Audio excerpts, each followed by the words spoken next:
President Zelenskyy met with the president of the United Arab Emirates on Monday. The two countries signed an important trade deal to open up the UAE market to Ukrainian companies, stated Zelenskyy. This is really a liberalization of relations in trade, economy, and various other areas between our countries. Today, this will be the most liberal bilateral document in Ukraine because 99% of all goods and products from Ukraine will enter the market of the United Arab Emirates duty-free. This is very important. Zelenskyy arrived in Abu Dhabi with First Lady Olena Zelenska on Sunday. He stated on Telegram that the focus of their visit is on the humanitarian program to return home captured Ukrainians. We returned about 2,000 people with the mediation of the UAE. In total, we have returned about 4,000 people. You can see that the United Arab Emirates made a significant contribution to these returns, almost half of them. So I would really like the president to try to increase both the number of these exchanges and the number of our prisoners during the exchanges. We talked about this together. Meanwhile, U.S. Secretary of State Marco Rubio landed in Saudi Arabia. The trip to Riyadh comes ahead of expected talks with Russian officials aimed at ending Moscow's nearly 3-year war in Ukraine, reported Reuters. The Saudi kingdom has played a key role in early communications between the Trump administration, which took office on January 20th, and the Kremlin, helping to secure a prisoner swap last week. Furthermore, NBC News reports that U.S.-Russian talks are set for Tuesday, February 18th. According to Russian state media, the Russian delegation at the meeting will include Russian Foreign Minister Sergei Lavrov alongside Foreign Policy Advisor Yuri Ushakov. The U.S. delegation reportedly consists of Secretary of State Marco Rubio, National Security Advisor Mike Waltz, and Middle East Special Envoy Steve Witkoff. While asked about this meeting, the Ukrainian president, who will visit Saudi Arabia later this week, underlined Ukraine won't accept any agreements on its future which were taken without Ukraine. Ukraine will not participate. Ukraine did not know anything about it. Ukraine considers any negotiations about Ukraine without Ukraine as having no result, and we cannot recognize any agreements about us without us, and we will not recognize them. The U.S.-European Common Value Base is not that common anymore, fears the chairman of the Munich Security Conference, Christoph Heuchsen. On Sunday, he closed the 61st event, marking the end of his term as the head of the MSC.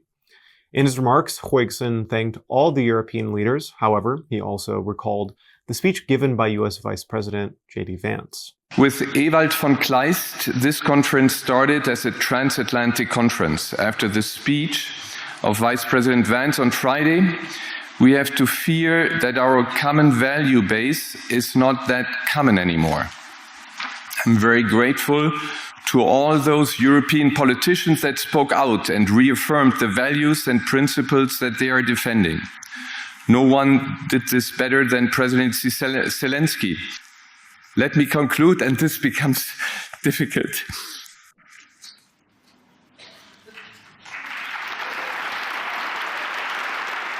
On the first day of the Munich Security Conference, the U.S. Vice President criticized Europe, particularly for alleged suppression of free speech and lack of democracy. The threat that I worry the most about vis-a-vis Europe is not Russia, it's not China, it's not any other external actor. And what I worry about is the threat from within, the retreat of Europe from some of its most fundamental values, values shared with the United States of America. The next day, the U.S. Special Envoy for Ukraine and Russia, Keith Kellogg, stated that European countries will not be a part of planned peace negotiations between Russia and Ukraine and the United States. He noted that while Europe would be consulted, it would not be directly involved in the talks.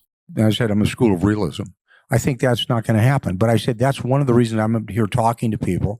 One of the reasons we're going out, we're doing it, to making sure that their positions are well known, that when we go into these positions, they're well stated.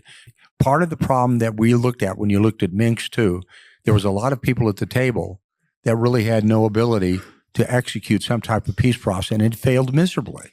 However, a number of European leaders underlined that Europe has to be a part of the negotiating process. If we are supposed to take some responsibility, Europe must sit at the table as well. Of course, then you can have a good question, who represents Europe?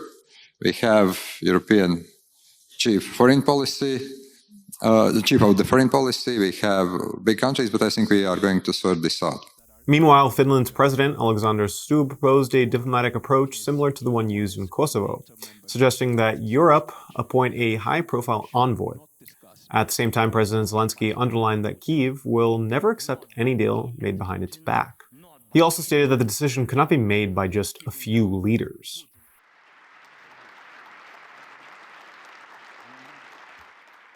Putin wants one-on-one talks with America. Just like before the war, when they met in Switzerland and looked like to carve up the world. And right now, he faces a shortage of fighting forces. And if this war ends the wrong way, he will have a surplus of battle-tested soldiers who know nothing but killing and looting.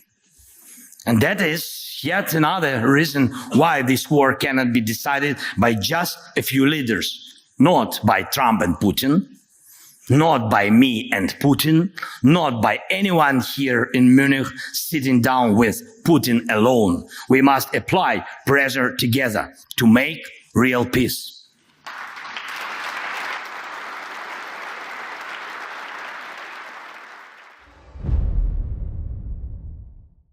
European leaders in Paris have gathered to discuss automatic Ukrainian NATO membership if Russia were to violate a ceasefire following a potential peace agreement, reported The Guardian. According to the newspaper's article published on Sunday, the summit in Paris will be attended by French President Emmanuel Macron, the UK Prime Minister Keir Starmer, Polish Premier Donald Tusk, German Chancellor Olaf Scholz, and representatives from Italy and Denmark. NATO Secretary General Mark Rutte and the European Commission President Ursula von der Leyen will also take part in the talks. The meeting will focus on the defense capabilities Europe could give to Ukraine as credible security guarantees, The Guardian wrote. Ahead of a leaders' meeting in Paris convened by French President Emmanuel Macron, British Prime Minister Keir Starmer declared he is ready and willing to deploy British troops to Ukraine to enforce a potential peace deal. This marks the first time he has explicitly acknowledged the possibility of British forces participating in a European peacekeeping mission in Ukraine. In an exclusive article for The Telegraph, Starmer emphasized that he'd not take the decision to consider putting British servicemen and women in harm's way lightly. He underlined that helping to guarantee Ukraine's security helps guarantee the security of the UK and the whole continent. State emergency service workers continue to clear up the aftermath of the Russian drone strike that hit the Chornobyl NPP, reported the Minister of Internal Affairs on Monday. According to the ministry, 3 groups of climbers who are harnessed over the top of this new safe confinement are trying to put out local smoldering fires on the rooftop. The radiological situation is under control and is being monitored with thermal imaging UAVs hovering above the construction.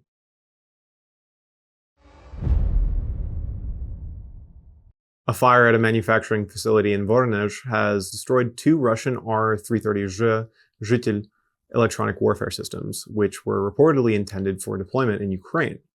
According to Ukraine's main intelligence directorate, the fire broke out during the night of January 27th to 28th at the Protech plant, which produces this equipment.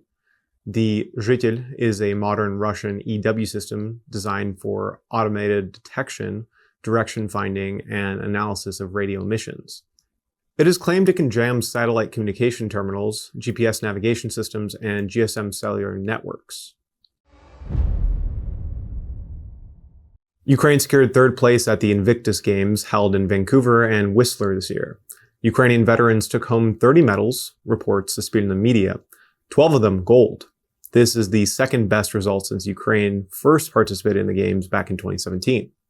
At the standing ski races, the Ukrainians took the entire podium, with 1st, 2nd, and 3rd place. The Invictus Games, established in 2014 by Prince Harry, is an international multi-sport event for wounded, injured, and sick military personnel, both serving and veterans. This year, the Games were held in a hybrid format, incorporating both summer and winter sports. The short film Rock, Paper, Scissors, directed by Franz Bohm and depicting the war in Ukraine, won the BAFTA Awards for Best British Short Film. And the BAFTA goes to Rock, Paper, Scissors.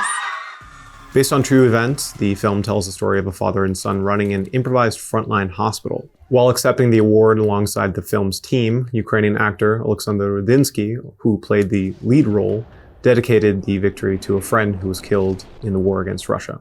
I'm gonna dedicate this award to my friend, Zhenya Svetlichny, who died in the war 5 days before we started shooting, and also to all those who defend and make my country independent. Thank you so much, BAFTA, and Slava Ukraini. The U.S. Special Envoy for Ukraine and Russia, Keith Kellogg, will travel to Ukraine on February 20th. This was reported by President Zelenskyy. He noted that the U.S. official will be in Ukraine for at least 2 days, during which time Zelenskyy aims to bring Kellogg to the front line, as well as meet the commander-in-chief and commanders of various brigades. Zelenskyy underlined the importance of conveying the real situation in Ukraine to the United States. Just one day after the Munich Security Conference, European leaders are gathering in Paris to discuss the situation in Ukraine, as well as European security. According to The Guardian, the plan of automatic Ukrainian NATO membership, if Russia were to clearly violate a ceasefire following a potential peace agreement, will be discussed. Among the defense capabilities Europe could give to Ukraine as credible security guarantees. The informal meeting, hosted by the French president, will gather leaders of EU and NATO countries, among them the UK and Polish prime ministers, German chancellor, as well as NATO Secretary General and European Commission president.